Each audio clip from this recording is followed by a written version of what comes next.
In exercise 3.7, you have an option to create a report on a map using Excel 365 or My Application Excel World Map. The task is exactly the same for both of the tools, that is, create a report on map by country, but then create a slicer, that is a filter on a pivot table that will allow to filter the data by product category. We will start with Excel 365 and Excel field map.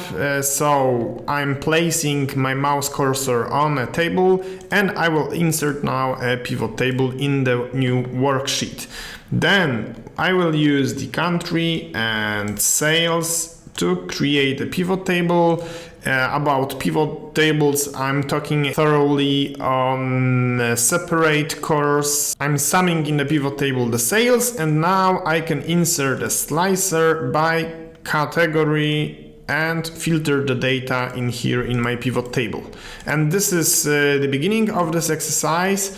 Then, if we would like to insert the field map in here, you might get an error that it is not possible for Excel to create this kind of new visualization type on a pivot table, but we can try to cheat a bit Excel, and we will go to design options and turn off the grand totals in here and select all of the columns and insert field map based on this. You will see that Excel dealt with this kind of approach, and then when we start filtering the data, you can see that this filter is automatically applied to the map.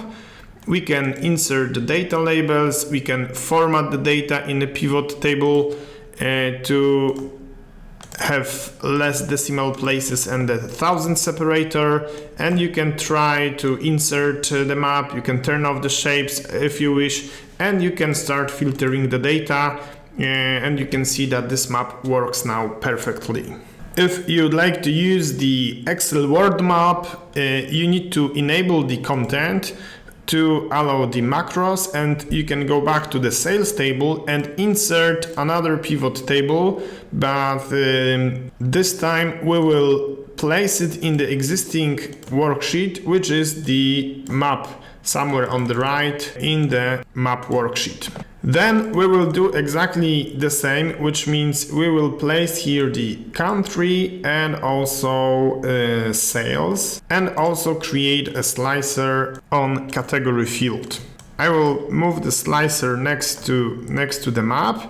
At the moment, of course, the map itself is not tied to the pivot table, but we can go to the data worksheet and create a kind of formula that will look up the information we wish. We can use, for example, the SUMIF formula.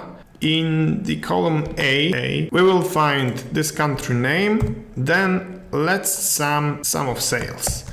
If we hit enter, you should get sales values for the European countries that we have in there. We can compare the total sum to make sure that all of the country names fit to each other. And now we can go to the custom Excel map tab to choose colors and create some color ranges for our map. We will use the single color, for example, red, and we will apply some kind of values in here, like 50,000, 10,000, 5,000, 1,000 and 0.1 to create the last interval. And now you can see that the map works, but when we start filtering the data by category, we can always refresh the data and check what are the amounts for this kind of category.